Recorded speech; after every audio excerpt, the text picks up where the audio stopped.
All right. So, you ready? I was born ready. Were you?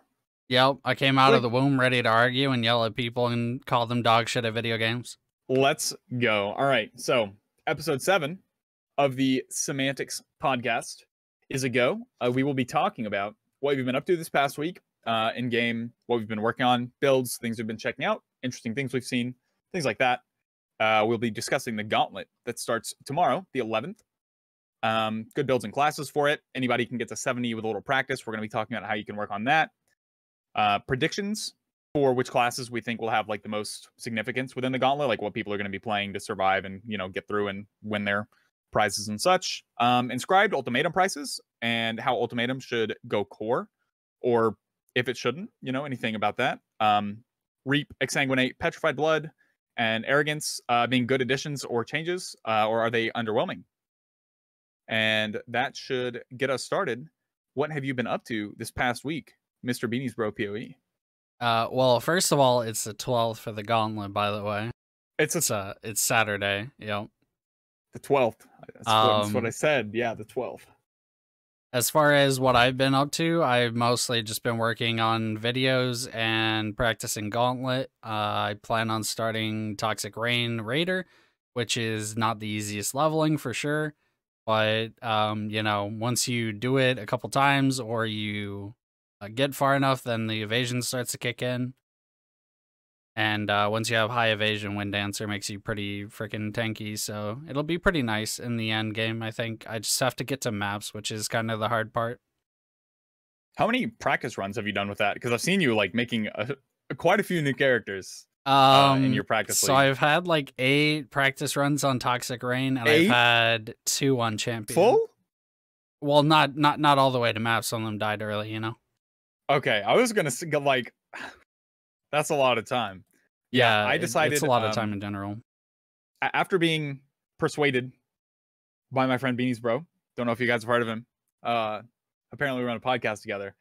To join this, I decided that I'm not going to practice, and then I'm just going to jump in head first for the content and the maymays. And if it goes terribly, I'm still going to shove my head through a brick wall until I do something of note within the Gauntlet. And I'll find a build that works, talk to people if I can't figure it out, and figure something out to try and push, see how it feels. Just got a new build on League, so I'm going to be trying that out as well. So I have other things to look forward to, just in case the Gauntlet doesn't go as planned or there's any problems with it. Got a backup plan for that and everything. The past week, I have been pretty much upgrading like my Ellie hit, and I just decided today to price check and sell it for probably going rate 1.5 to 2 mirrors. Not quite sure yet, but it's gonna be spicy. I'll have a budget for some other things to test out, gamble videos. How much are mirrors right now? 400 Exalted Orbs. Wait, really? They went up that much from 120? Yes, they are up to 400 Exalted Orbs. Damn, dude, I should have bought mirrors before I went SSF. In fact, man, you'd be rich now. What are you doing? You're trolling yourself. That's okay. I'm not coming back to softcore before next league anyway, so it really doesn't matter that much. Hey, give me your Exalts. I already gave them all to someone else. Sorry. That's, you know, thought we were bros. We are. I'm trying to buy good favor with some new people, okay? And okay, yeah. That's fair.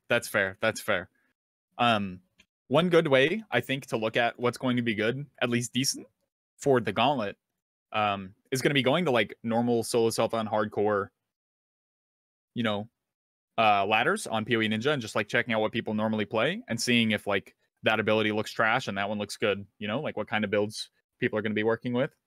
What do you think is going to be like the top one that people are playing?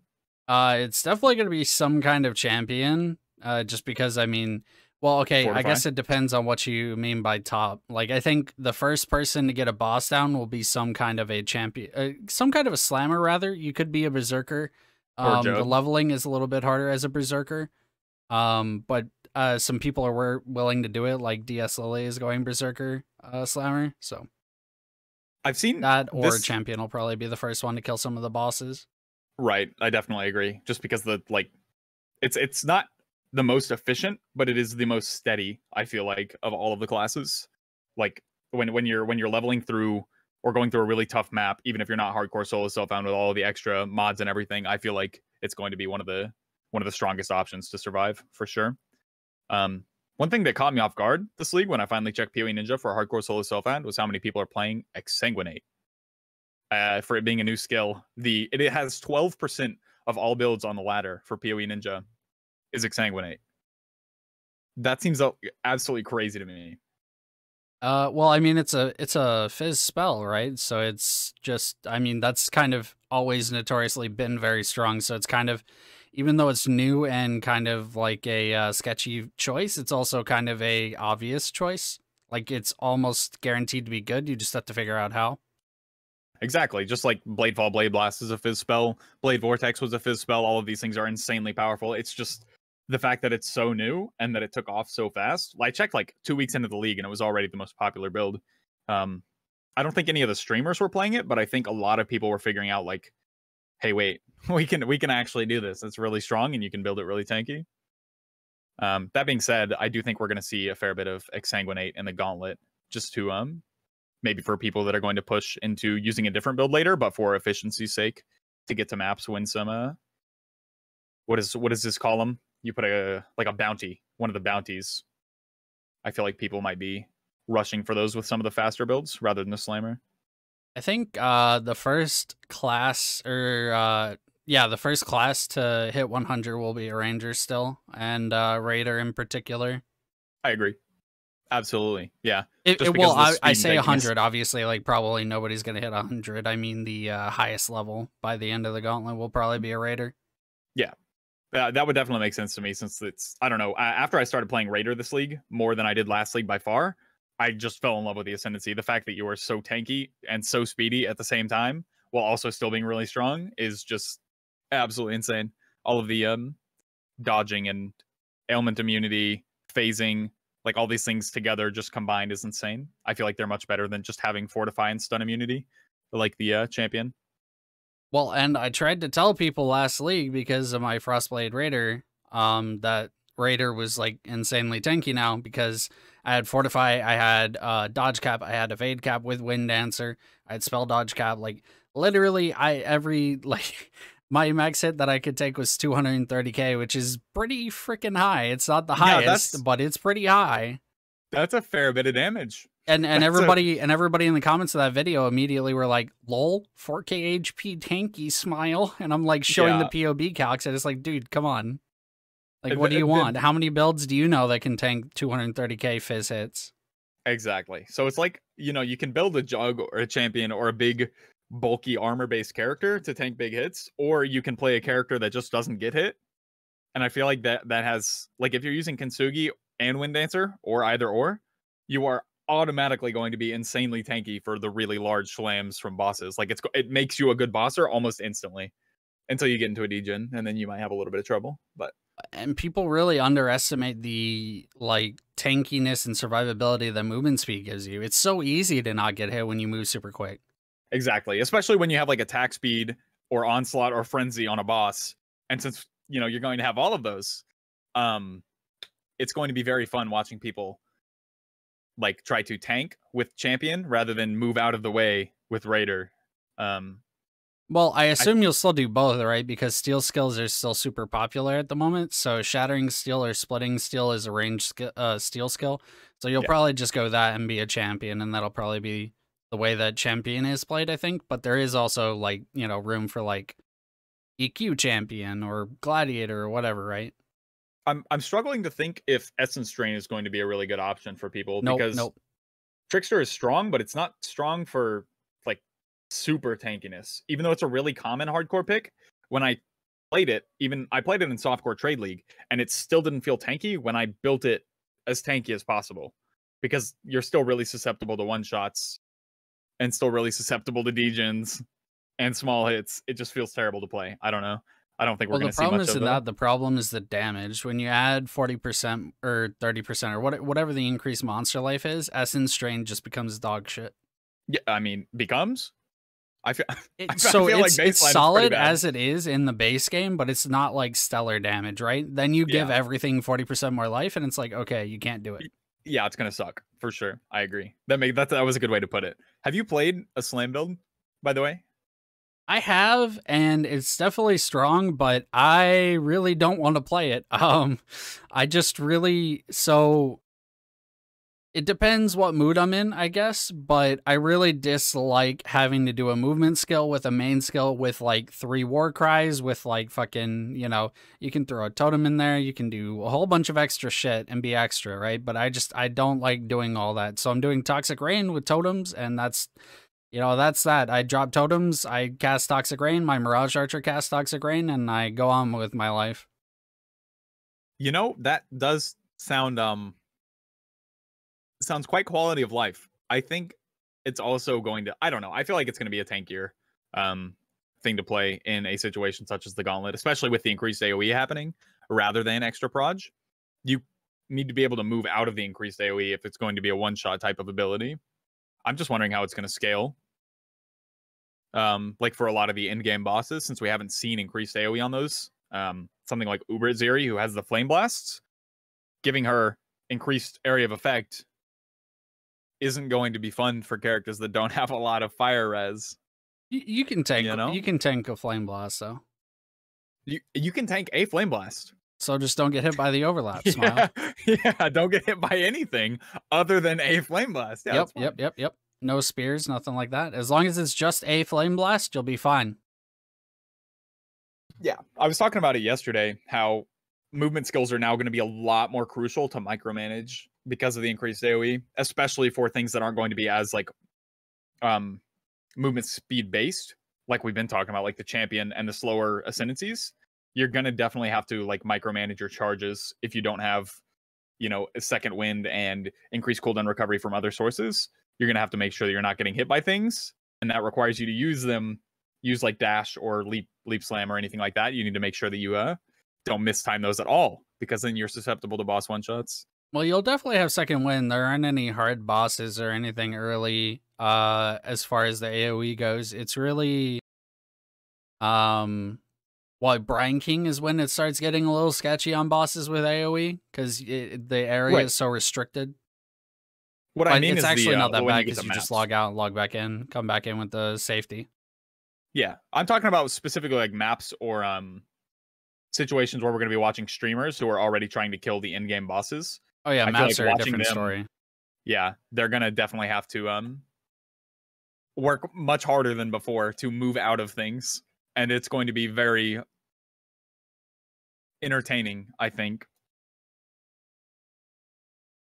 Well, I hope it's entertaining, right? Because this is the first GGG supported event in like 3 years. So speaking of, let's go. GGG making the right moves, listening to the player base. Maybe, even as somebody, and that's why. Sorry, I'm super excited about it, because and that's why I'm trying to get everybody to do it, because if we do it, if we participate and we support it, then I mean, hopefully, right? They do more in the future, I guess. So I don't know.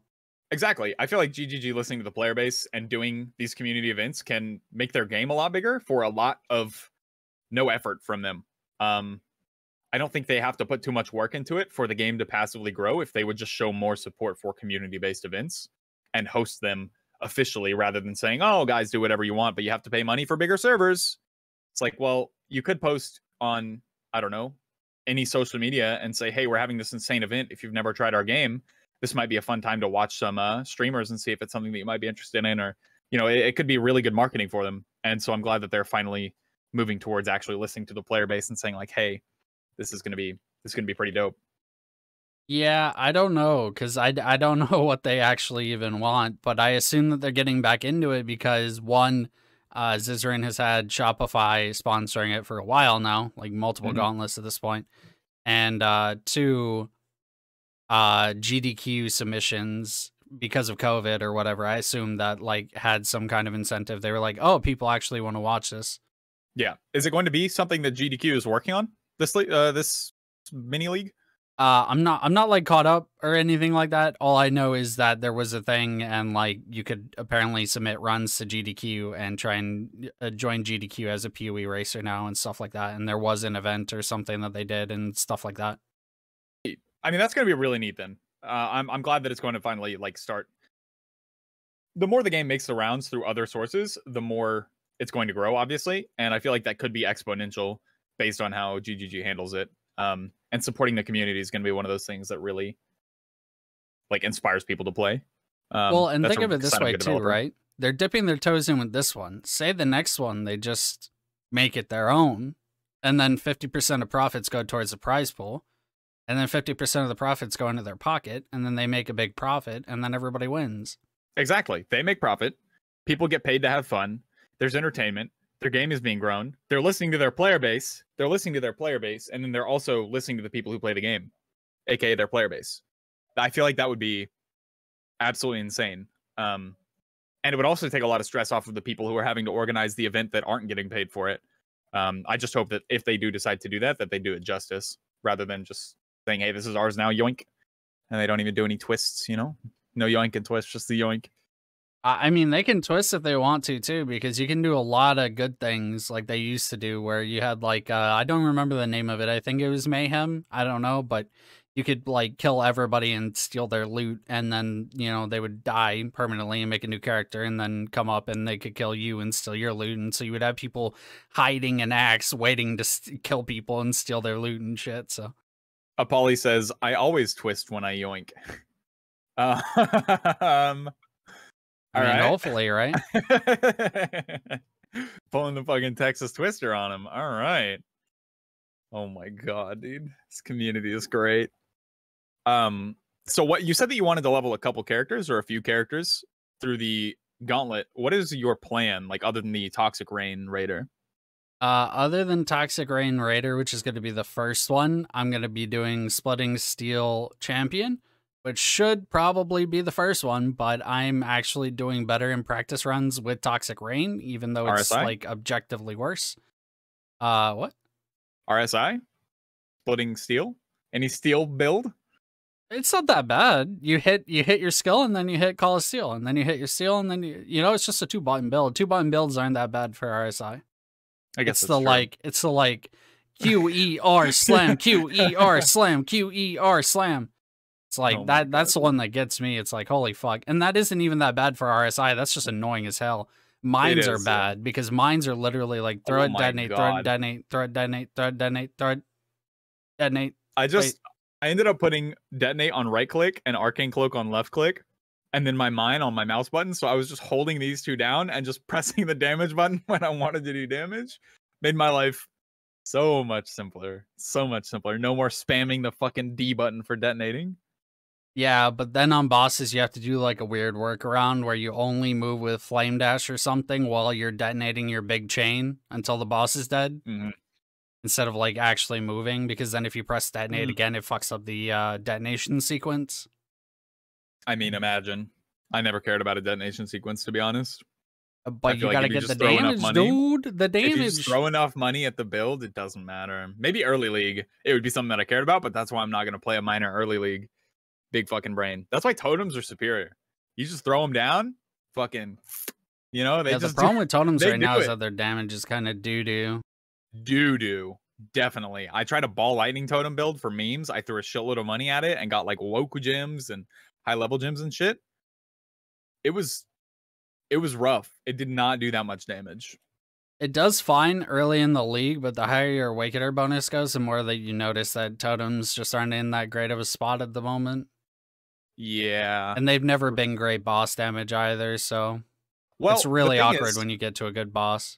This league, you can make a very like niche Ice Spear totem build, and it can delete pretty much everything for like 10x. Larson has a pretty good guide on it on YouTube if anybody's interested in a totem boss killer, but the clear is not that great and requires a lot of gem swaps to go over back to freezing pulse. So you have to carry around gems and jewels with you if you want to actually kill anything other than a boss. So if you're going to farm Maven and you are in level totems, Ice Spear is probably the way to go. But that aside, farming Maven on Awakener 9 is not bad though. It's, you know, as somebody who did it 11 times and got 1 orb. Yeah, but only 11 times, right? The average is 8 or something like that. Only. Toxic. I'm just saying averages come out much higher numbers than that, right? They do. It was just I have sadness about it still. Okay, it's still deep down. So your predictions for the classes in the Gauntlet, what do you think people are going to play that's like maybe kind of weird for tankiness, but would probably work. Like, do you have any ideas about things that people may do that may catch other people off guard? Not really. The gauntlet kind of pushes you to the extremes. It's kind of which makes it kind of obvious, right? There's only so many things that you can do. And half of the things are like, yeah, I could do that, but it kind of comes online like at level 50. So getting to level 50 is kind of rough. Yeah. Like, Armageddon brand Necro, obviously like Cremation Archmage Necro is one of the ones that comes to mind. It's really, really strong. But getting everything going early on and that delay on Armageddon brand early on is pretty rough. Yeah, especially since it's one of those builds that you level differently until you're able to use the actual abilities. And it's hardcore solo self-found. You don't exactly just have regrets that you can go and buy on the trade site. So the re-rolling period would also be incredibly rough. How do you feel about people doing low life this league? Do you think they're going to work on it? Not for Gauntlet. I don't think. I think if you're trying to go like petrified blood memes and Gauntlet, that's interesting. That's more so what I'm talking about. Yeah, like the new low life version where people are with the new skills that they've added and everything. I've seen a lot of people doing that on hardcore. Yeah, because I've been watching some melee players, or like, you know, people who are gonna play slams in particular, I should say, and I haven't seen any of them practicing with petrified blood, so I don't think it's gonna be a thing. Yeah, that's fair. I haven't seen very many people practicing in general because I haven't been paying attention. I've been streaming 14 hours a day. Healthy, by the way, very healthy. And I don't know. I feel like that it's not going to be one of those things that people play a lot of, and we're not going to see a lot of representation of it because it's more dangerous than just playing a really tanky build with a really high life pool, rather than like just sticking or like going low life just doesn't seem very smart with petrified blood or anything like that. I think it's also like, isn't it just objectively only good if you go pillar? I actually don't know. I haven't done too much research into how people play it. I've just seen a lot of hardcore players playing it on different types of builds, and it's definitely an interesting skill, but not something that I would be interested in because being half health and not having any ES is terrifying to me. Well, it's kind of like you're more than half health because of the damage over time taken aspect. So it's like you're full health, but you're taking damage over time 24/7. So then you just have regen combating it. Which is, I mean, it's kind of good. It is. I just feel like it's going to be one of those things that's going to be too risky for not enough reward, if that makes sense. Yeah, I agree. I don't think anybody's going to do it, because speaking of, like, Gauntlet in general is like you play Gauntlet practice and then you go back to regular game and you're like, holy fuck, this is easy. This is so easy. This game is so much faster. I almost legitimately want to play Gauntlet like exclusively for like a year and a half and come back just be like a Super Saiyan or some shit and just like fucking shit on everybody. What's that guy from Naruto that wears the weights on his legs? Yeah, like Rock Lee, dude. Yeah, Rock Lee, exactly. And he finally fucking takes him. Fucking falls on the ground. Big ass puffs of clouds, dude. Literally just shit all over the real game. But that would kill content creation, and I'm pretty sure I'd only come back and be like the worse than the best players by a good bit, you know? Yeah. Oh my god. Apolly said, I'm gonna die to Hillock and uninstall. Oh man, he said he's gonna try low life. So I told him that he's not going to kill Hillock in the Twilight Strand, and he said he's going to uninstall. So the way that you kill Hillock is you go counterclockwise and you attack each time that he attacks. So I'm not even looking at my character when I do it. I literally just go counterclockwise, and as soon as I see him start to swing, I swing. If you accidentally go clockwise, go clockwise. Commit. You better commit, dude. Especially if you get commit and then back out and then go counterclockwise. Like you can reset him. You don't have to like commit, you know? Yeah. And whatever you do, don't play Scion. Because it's still a 5-minute fight on normal leagues, without him having 40% more life. So don't spectral throw him to death. That's Did you know, by the way, they removed the chests? So you can't even go back and open chests to try and find a bow as a Scion or a melee start, which is what I would have done in the past. You have to kill zombies if you want to find a bow. Oh my god. That is fucking tough. That's tough. If you kill That's probably a good zombies, idea, though. unless you kill enough zombies somehow to hit level 3, it'll reset you back down to the same XP that you get after you kill Hillock. Because you can only be level 2 after you pass Hillock. Yeah. Or level 2 plus the tiny bit of bonus that he gives you, but yeah. There's a video about how the XP works. Yeah, he will automatically level you to 2 no matter how much XP you have, but if you're already level 2 and you kill him, he's not going to give you a level to 3. So it's like, get fucked, you know? It's super bad to kill zombies, but yeah, I don't know. Viper Strike was hard, but it wasn't that bad if you did the counterclockwise and then attack when he attacks. Yeah. The first attack is so slow on Viper Strike, though. I have never played Viper Strike. I have no idea what that ability is like, I don't think. It's the Shadow starting skill. So you played a Shadow at some point. Yeah, that was actually that's the thing that I played the most of other than this league, but wow, that's very unmemorable. Yeah, I don't remember that it's even weird a bit. too. It's weird too because you play the champion, or sorry, duelist start, and you have double strike or whatever. It's so much faster. Yeah. So I think the differential between killing Hillock on different classes is absurd. As somebody who has played all of them, Scion is so bad. It is laughable how terrible Spectral Throw is to try and kill him. Because you throw it, and his health bar doesn't move, and it comes back, and his health bar doesn't move. And it's like...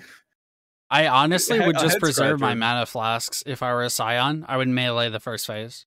Yeah. And then just Spectral Throw the second phase, and then finish off what I have to otherwise, because, like, there's no way. Yeah, there's no fucking way. You have no shot if you're not playing insanely careful, and keep in mind it'll probably be a 5-minute fight minimum. It's definitely not fast. Oh, it's gonna be so rough, dude. Do you think that'll be a roadblock for anybody, like as they try and decide on their build? Because I already know I'm not going Scion, not because of that, but that would definitely, I would take that into account if I had a Scion build in mind. I don't think it's hard enough to be a roadblock. It just takes a few tries. Like, I could actually die on Shadow to Hillock, but if I run it again, I won't die the second time. So it's like, you know, it's one of those things, you fight Hillock a couple of times, you're going to get through, right? Yeah. Kill him first try, and then you are good to go. It's easy. Challenge accepted. You're going to do it on a Scion? Okay. We shall see. We shall see. Oh, if you want a challenge, do it on a Shadow. Let me know how that one goes. Scion is actually easy compared to a Shadow. You ever Viper Strike, dude? Any Viper Strikers? Yeah, it's rough, goodness. Dude. I actually died to Hillock once with that out of the 5 Shadows that I started, and then somebody else I know who's good at the game died to it as well. Honestly, best advice I could give you guys is to play better. That's well, about it, though. In Gauntlet, 1 hit from Hillock will put you on like 15% HP. Yeah. That's Oh, and it has a very high chance of freezing you, by the way, just in case anybody forgot about that. He does cold damage? He gets the added damage, added phase is cold. All right. Salutes to all the exiles that are going to get so close to killing him. And then he does fire, cold, and fizz damage in the last phase. Goodbye, my friends. I will see you back at the Twilight Strand. Oh, and that's if he doesn't crit, by the way, because he can crit. So if he crits, you're just dead. You're dead. Yeah. GG. Restart. Back to the lobby, dude. Fucking jeez, man. That sounds so tough. I still haven't tried it. I'm going in with no practice. I'm sticking with the no practicing. This is important. I mean, you'll be fine. I don't think you'll die. What are you gonna play? I don't know yet. Probably the same thing as you is what I'm thinking. I would recommend going the duelist, splitting steel or shattering steel. Personally, like it's that leveling is objectively 5 times better than Raider leveling. Content. I'm not trying to get dying to the is content. I'm not trying to. I am not. Yeah, exactly. I'm not trying to win. Like any of the bosses. I forgot the word again. Bounties. That doesn't interest me. I'm trying to create content and have a good time. I want to have fun, which is tough. In a game Toxic that's Rain going to be bad. shitting down my throat the entire time. I love playing a Raider. That's why I want to play it. Yeah, same. And once you get to library, everything gets a bit easier. You get Second Wind, you get Flesh and Stone. And yeah, with Flesh and Stone, you just have that blind aura, and with the blind aura, you're just, you know, you're really good. You get the onslaught, and that gives you enough attack speed to not be like standing still so long whenever you shoot with your bow. Yeah.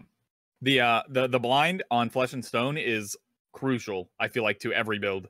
Having or some source of like permanent blind on enemies that are near you. But also with Flesh and Stone, when you are in the sand stance, it's like the enemies, you have a percent chance to not get hit by projectiles from enemies that are not within the range, right? So I feel like that's also another really strong thing. But yeah, it's still a good benefit. Yes, reduce damage. I couldn't remember because I never use it. I go blood stance, big dammy, softcore. Yeah, even when I was in hardcore solo stuff, I was in blood stance most of the time. I'm a bad bitch until I died. But that's fine. It's fine. I'm not upset. Getting one I'm shot really by all the 25 interested mob. if I have time to go back to hardcore SSF after Gauntlet and see how I do in the regular hardcore SSF after Gauntlet. Depends on how far you get in the Gauntlet and how much time you spend, but you'll probably do much better. Probably. Especially if you play the same build. I'm more so worried about just like getting back to because once Gauntlet is over, that's like it starts on the 12th, so the 19th or whatever. Then I have a bunch of videos to edit yet again. And then after that, probably sometime soon, we'll be doing League Start practice because League Start middle of July, probably. So hopefully. So when I'm pretty new to the game, have they been releasing them like very scheduled other than Heist? Like every 3 months on the day or no? Pretty close. I mean, sometimes there's small delays, like sometimes there's shortly, like a little bit quicker, but roughly, yeah, every 3 months, like clockwork, basically. Okay. Yeah, I remember with Heist, everybody was just absolutely upset, but it was my first first like intense league where the last half of it I was going really, really hard and like building an aura stacker and had things that I wanted to accomplish and get done and like practice and, you know, learn and all that. So I didn't mind it that much, but if it was now, I would be very annoyed. If it was like a 6-month league with no new content, that would be very frustrating. Maybe. I mean, definitely because Ultimatum is pretty similar to Ritual, right? But I don't know. Like, it is similar and it's not at the same time. Like, Ultimatum's way harder. It has an actual boss that's like with an actual chase unique attached to that boss. It actually scales with multiplayer. Like, there's so many ways that Ultimatum is just factually better than Ritual. I think people just preferred Ritual because it was easy. Yeah, I don't really have a problem with either of them. I like both of them, to be quite honest, especially with the Nemesis Sexton mod. There's a lot of rares in Ultimatums when you're killing them. That helps a lot with the Nemesis Sexton, gives you a big ol' loot explosion of currency. Rain's Exalted Orbs is quite nice. But I think having to sit through not having 100% deli as an option would be pretty rough for me. Well, it is an option, right? But I tested it out. Like, I tested out doing really, really hard content and juicing the hell out of every map. But trading for 2 hours to run maps for 30 minutes isn't something I'm interested in. And paying bulk prices means that I make no profit. So it's kind of like, I don't know. I wish they would bring back fractured maps at least, or at most. Yeah. I don't really care if they revert any of the other changes. Just bring back fracturing maps, please. Let me build a map base. Yeah, 20% still felt pretty worthwhile, even as solo or duo. But 100% is not worth it unless you're playing in a 6-man party. Exactly, and the profits from 20% doesn't feel worth it to run. Well, it's not that the profit; it's the difficulty. The profit does feel worth it to run, is what I meant to say. But the difficulty scaling is not there. There isn't anything for me to like intentionally have to avoid.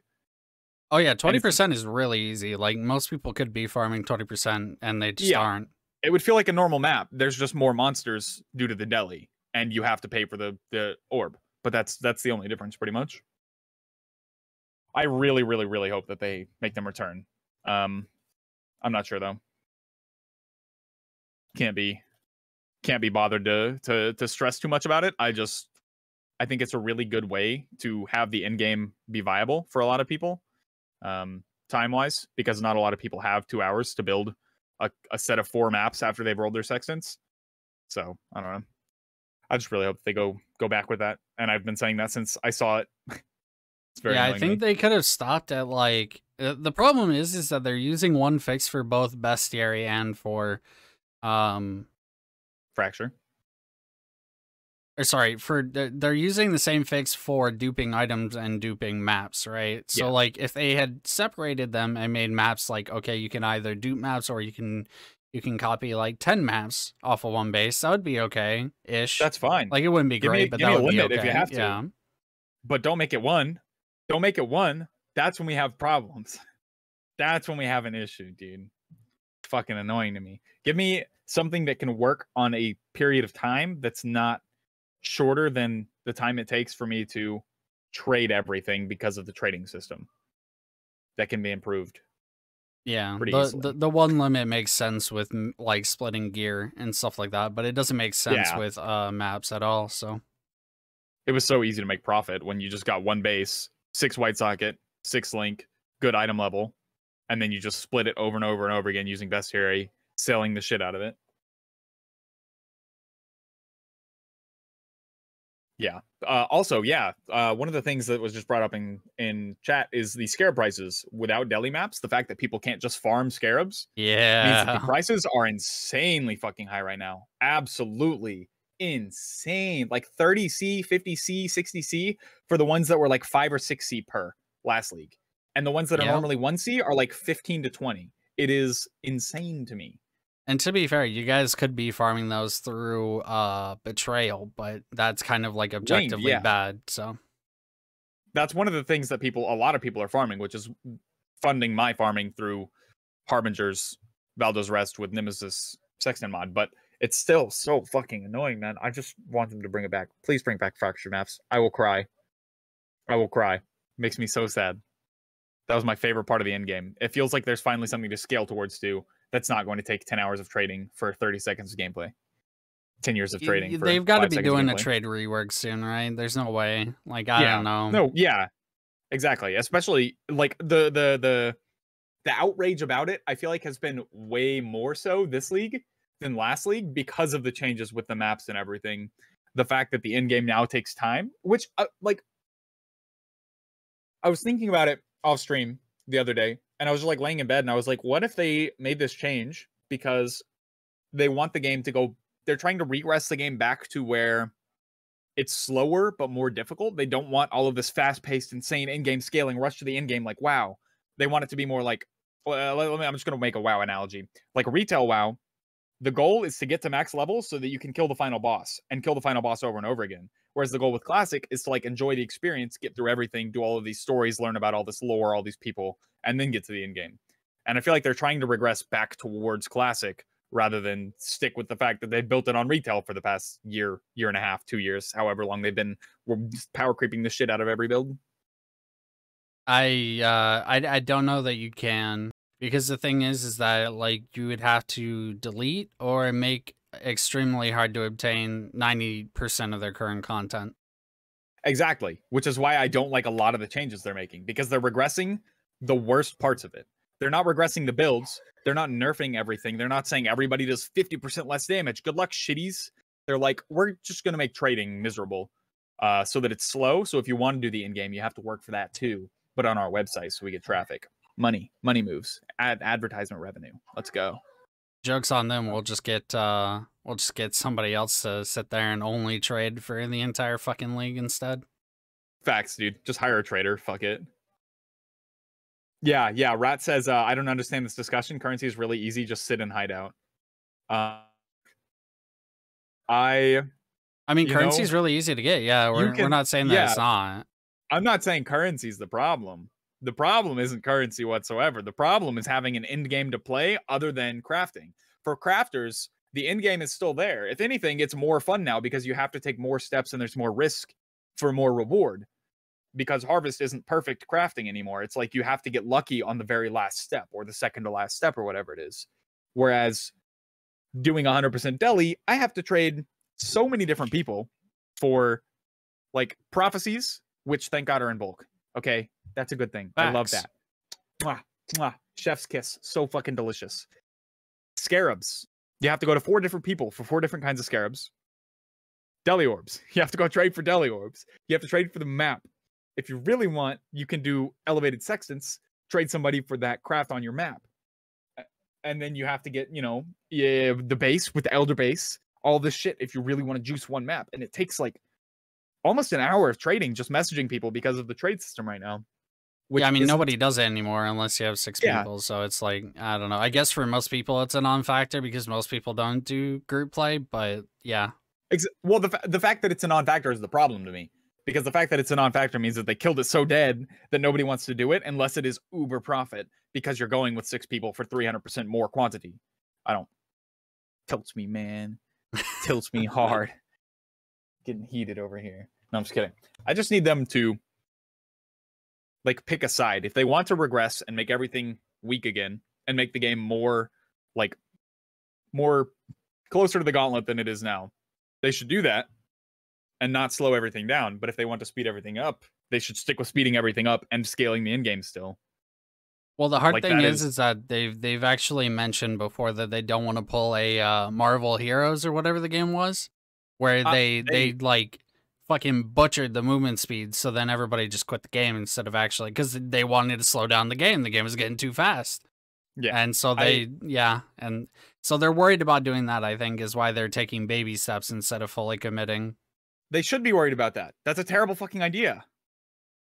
That's a terrible idea. They shouldn't regress the game. They've already come this far. If they're going to make a PoE 2, make PoE 2 insanely difficult. Make it slow. Make it, you know, what you want this game to be if you're already developing a new game. But this game is already an in-game scaling, power creeping type of game where you're supposed to scale into being the hero of Ray class after you get fucking exiled from Oriath. You know what I mean? Like I don't know. I just wish people would, at GGG would come up with a good solution to this issue that I don't think I specifically have. I feel like it's a widespread issue, but I don't know. Well, it's also part of the problem of them doing PoE 2 because they want to give us the nice things as they make the nice things. Some of them anyway, right? Like new maps, using like the tile sets and, you know, the quality of life features that they are going to add or not or whatever, right? So they're trying to give us the nice things that they are making for PoE 2 bit by bit. But the problem is that it's not going to be like, okay, we flip it and everyone to go play PoE 2 now and you can still have access to all your MTX, etc., etc. New game, here you go, right? And we're not going to make new content for the old PoE. It's literally like PoE 2 is just an expansion. With the fact that everything's carrying over, yes, but if they want to change the design philosophy, I feel like that is the best time. If that makes sense. I get what you mean, but it's I don't think PoE 2 is actually going to be really slow. I don't think so either. I just think that is a solution that they could take if they would like to have a slow game. Or alternatively, they can slow things down in hardcore, even though people could do that anyways. By just playing hardcore, it's already a slow type of like hardcore solo self-found is such a slow gameplay experience because you're just constantly working for like every small upgrade is huge because normally you could pay 1C, have 4 regrets that you need and be done. But instead, to make this big change, you have to go out and farm the currency for the regrets and then make the change and have the thing to swap into. And I feel like that's the slow kind of game that they're looking for. I don't know why they're trying to slow down Softcore Trade League though. Because Softcore Trade League has already been evolving for a very long time into being a very fast-paced hero-type game. Yeah, I don't know. They said that they're balancing around Softcore too, so like I guess that's why they are. I don't know. If they want the game to be a hardcore-based game, they should balance around hardcore and then have the softcore players deal with it, how they deal with it, if that makes sense. Yeah, but they've like decided to go the opposite way, which is kind of weird. I need them to stick with one thing. Make up your minds, GGG. G-g-g. Need Chris Wilson to work on this, man. Oh my goodness. Not Chris Wilson, but all of them, obviously. We had this discussion last time. It's easy to point a finger because he's the big bald man at the head of the game. The big bald man. Whoa, you're shaming bald people. I can't believe you right now. Oh my god, I literally shaved my head recently. Fuck off. How do I know you're not bald? Yeah, exactly. You'll never know. Exactly. I'll never take off the beanie. Look, dude, that's fine. As long as we know that you wear beanies. Jesus Christ, dude. Did I tell you about that? Chris Wilson is so... Wait, you wear beanies, though?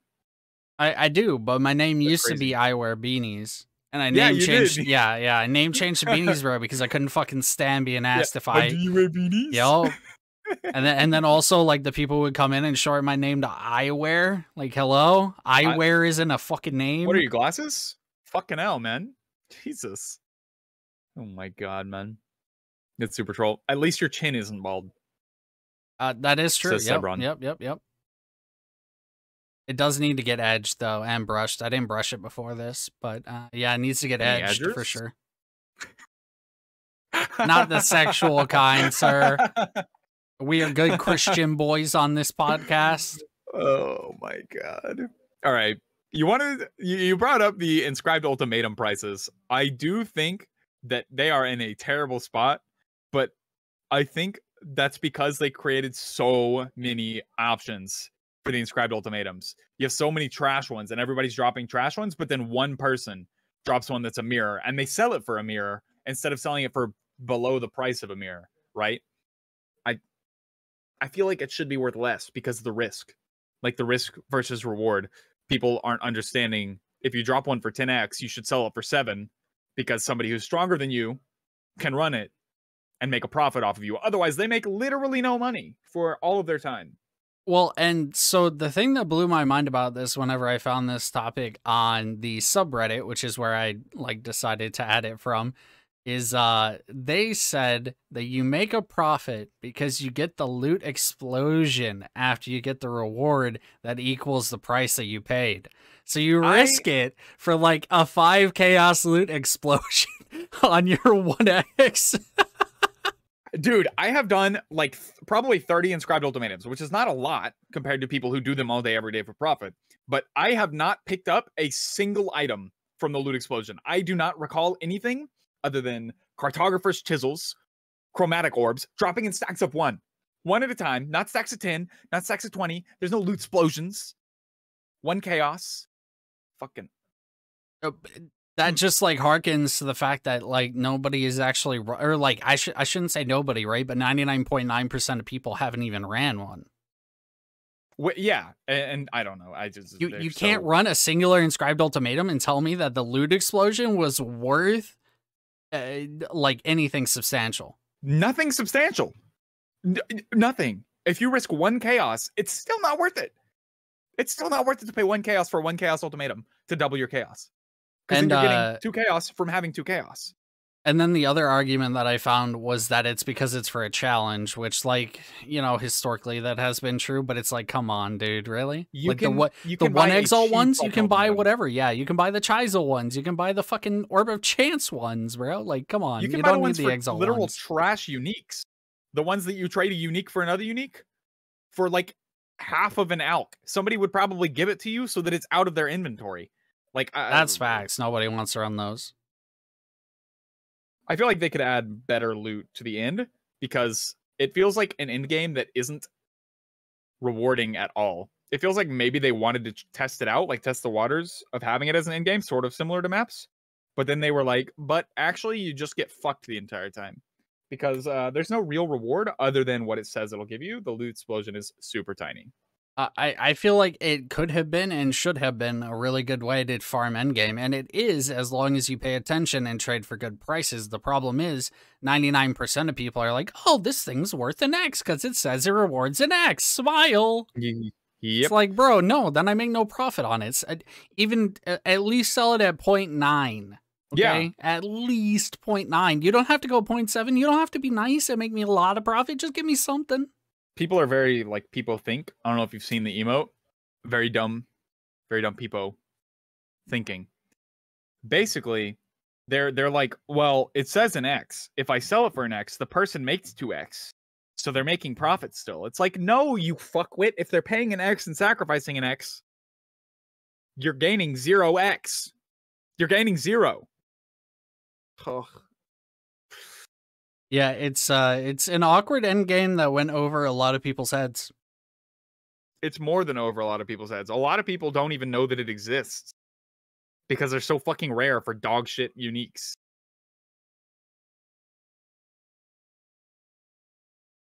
I do still kind of want to run one of the mirror ones, but I guess now that they're 400x per mirror, I'm not gonna do that. I should have done it back when they were 120x. You know, that would have been content. True. 120x. Jeez. Wow, that's chump change. Oh shit, I got that right here. Shit. I mean, I don't know about chump change, but I mean, I'm just saying that was a lot easier to obtain than 400.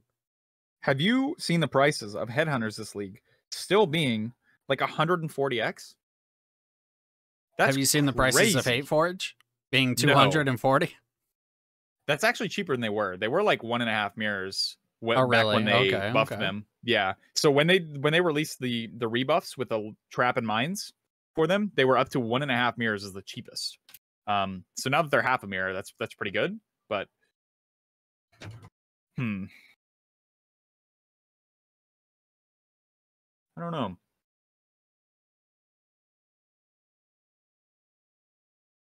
People think, why streamer talk smart if he big dumb? People think.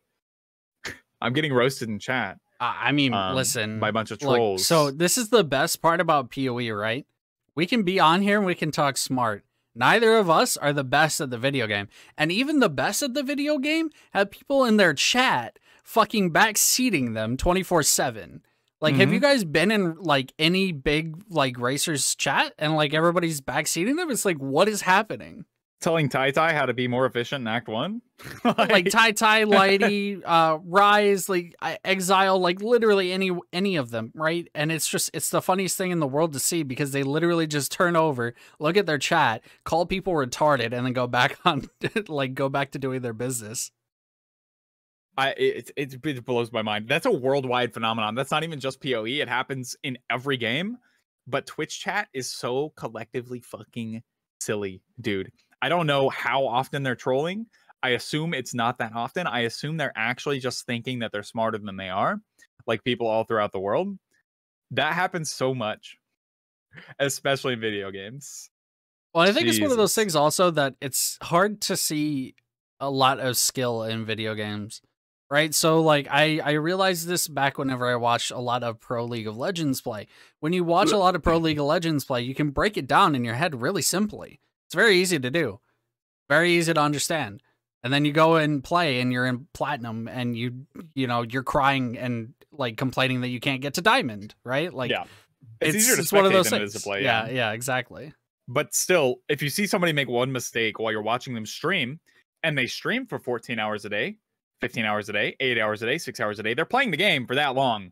It gets a little brain dead at some points, especially when nothing insanely exciting and new is happening. If it's not a new game release and they're like paying attention and being like, whoa, this is crazy. If they're doing like monotonous things like farming harvest, I don't need you to backseat, man. I know what they're doing, dude.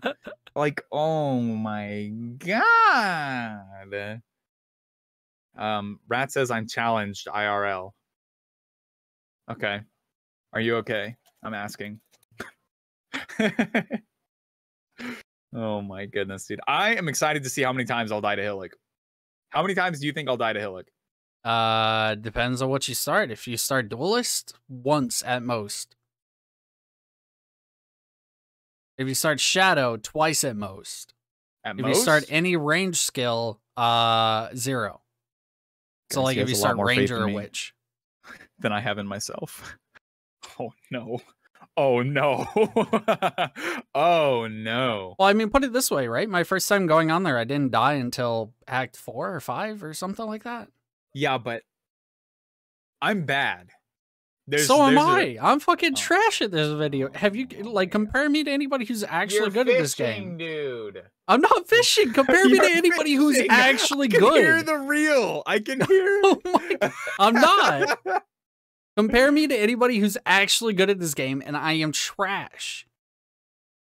By actually good, if you mean Lighty, you're comparing yourself to the top 0.01%. Yes, I'm comparing myself to the best. Yes, they are you're good. Gonna think you're trash. You're Garbanzo. What do normal people compare themselves to? Your ideologies are Garbanzo. Are they though? I play this game for 12 hours a day. You know we have coffee, right? Yes. Yeah, thank you. He's reminding me that we have coffee. I play this game 12 hours a day if I want, like, especially at League Start. I should be as good as those players, and I'm not. I'm not even close. Or alternatively, you could have fun playing the game instead of comparing yourselves to others. Oh, I do have fun. I'm just as an saying, unhealthy if we're coping talking mechanism. skill, Therapy, I am not good. Therapy. What I am, Therapy. I have fun and I make a lot of content. I make a lot of friends. Yeah, as long as you're having But- fun, that's the point. But you don't have to compare yourself to like the top tippity top players. But we're talking and be about like, well, this is skill, me compared to so them. of course I'm going to Like, compare go- myself to the best. Why would I compare gonna myself jump against the fucking- average Joe? Beanies, What? listen to me. When you're going up, okay, let's say you're doing construction on a mansion, okay, and you have this insane ladder that goes up to the 5th story. Are you going to jump all the way up the ladder? Or are you going to take it a couple rungs at a time max? Because you go up one step at a time. All right. I mean, do you tell that to Exile? What are you, Exile came fucking out of Wonder nowhere. Woman, 2 dude? leagues in, he was one of the best players in the game. Yeah, some people are fucking made for it, but you're not Exile. You're Beanies, bro. I'm Relax. just saying, compared to Oh the my best, God, you I'm not don't- good. Oh my God, dude, you don't jump up a fucking ladder. You go up one rung at a time. You goober. You goober. What are you doing, man? Comparing yourself to like the best players in the world. You got to go up one step at a time. That's how you learn, man. Well, let's put this another way, right? Instead of being detrimental about it or like putting a negative spin on it, right? That's my goal. My goal is to be one of the best players in the game. So that's why I compare myself to them and know that I'm not in a good spot yet. I'm not good Beanies. compared to them. The thing is, yeah, compared to them, but you weren't saying that before. You were saying you're bad. You were saying you are subjectively bad at the game. But you're I mean, not. listen. So they're at 100%. I'm at like 75%. Exactly, you're passing. That's yeah, great. I don't. Who wants to pass though? Oh my Who wants God! to pass? what the You gotta fuck? get This a. guy went You to gotta private get an school. A. Jesus Christ! You gotta get an A, The dude. strictest fucking parents I've ever met in my life. Oh my Lanta, dude. Are you fucking Drake in the music scene? Like, you're not gonna have #1 album sales instantly. You feel me? Like, relax. I mean, I'm hoping next league I will. We'll see how Gauntlet goes. Oh my God. Anyways, I was talking with Kono, and we're going to test out Duo League starting. We haven't confirmed anything yet, but him and I are going to test out seeing how it feels for him to DPS and me to either A, Curse Bot, or B, Aura Bot, and we're going to test both of them and like weigh the differences and feelings and everything. Probably going to be an Aura Bot in the end, but he's thinking Curse Bot might be pretty juicy. He's been ahead of the curve on the past 2.5 leagues of what build is going to be meta. Very far. He was Ellie hit last league before anybody else played it, and he was Burning Arrow this league before everybody played it. The dude knows what's fucking up, man. Well, I mean, it depends. Like, which one's going to be better it depends on which build, right? So, like, say exactly. Toxic Rain got hella buffed somehow, and that's the go-to. God. You know, then a Curse Bot would be way better than an Aura Bot. Yeah. But if Penance Brand is still the best even for duos, then Scion Aura Bot is the best. Beef, I don't think anybody's going to go into dying to Hillick and saying that it's too hard and quit. Unless they are genuinely playing on a Guitar Hero guitar with a blindfold on. It's going to be hard, but that's the whole point. It says difficult, warning. It tells you this is going to be fucking hard, and that's literally the fun part of it. You want to have a different experience in the same game to make you feel like you're doing something different and learning and having a great time doing it with a community and an event that is like time-based and time-sensitive, so that you feel like being there is brain. What's the word I'm looking for? Worthwhile? Yeah, I guess it's like worthwhile to you. Like, it's going to be one of those things that you can remember. It's going to be memorable, you know? Yeah, the best way I can describe Gauntlet is not that it's insanely hard or it takes a lot of skill to play. It's that it changes the game more into Dark Souls, where you focus on like the monster type, you focus on the boss, like preparing for the boss, and you know, this other stuff, like you go into bosses with game plans, you know when you're going to log out on each boss, stuff like that. And then you have a log out macro, which first of all, if you play it without a log out macro, you're suicidal. You're probably trolling at that point. You should definitely make sure that you have one. Literally, if you guys don't know how, Awaken PoE trade. keybinds, type /logout, hit the key that it says to hit, that you say for it to hit, for you to hit to log out. It's that easy. Make it F2 if you have to. Like, make it far but reachable within time. Don't make it like pause break or scroll lock. You know what I'm saying? You want to make sure you can fucking log out if you don't care about losing, or if you care about losing your character. Yeah. If you're on Hillick, don't log out. For example, in Dark Souls, I would a lot of times I would you know, it would take me like 75 times of fighting the same boss in order to get past that boss. But then after I got past that boss, the next time that I got to that boss, it took me like 5, and then it took me like 2, and then it took me like 1, and then I never had to actually try again because I knew how to fight that boss. So as long as you stay on the same build, it is literally just Dark Souls in PoE form. I know this like really, really unpopular saying is like underground, but practice makes perfect works in video games too. It's crazy. Like, if you practice and you get tired of trying to kill Hillick, go at it at a different angle or try something different. Like, I don't think people are going to get super frustrated and quit. But if they are, that's kind of on them, because you can always, it's made to be fun. If you're not having fun, you should quit. But dying to Hillick, going into something, knowing that it's going to be difficult, and then quitting is kind of like people think, you know? For sure. And then the way that I put it to my friend, or somebody that I knew, rather, I don't know that I would call them a friend, but they couldn't get past Hillick. And so I was like, okay, play a witch and fireball him. But I want to play a champion. Champion's the best ascendancy. Doesn't fucking matter if you can't get past Hillick. Yeah, if you want to kill Hillick and that's your goal, don't fucking play a champion. If you're not set a goal and work towards that goal the same way that you do in any other goal in PoE. If my goal is to hit 100 on softcore trade, I'm going to buy Chayulas and I'm going to use those Chayulas. If my goal is that on SSF, I'm going to farm the Chayulas and do the Chayulas. Remember when I made a video about 5 ways being better? 5 ways are better, but self-curse is dead now, so have fun trying to find a good build that can actually carry them well. Speaking of podcast, real quick, before we end, we just broke an hour and 2 minutes. I noticed, that's fine. Lightning Arrow, Deadeye, Headhunter 3 Inspired Learnings is literally self-cursor, and it's insane XP still. And I didn't think it would be, but the shit is bussin'.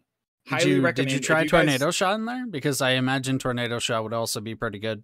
I didn't try any of it. I just mean it's a very popular thing that people are doing. It's just as popular as self-cursing was, if not more.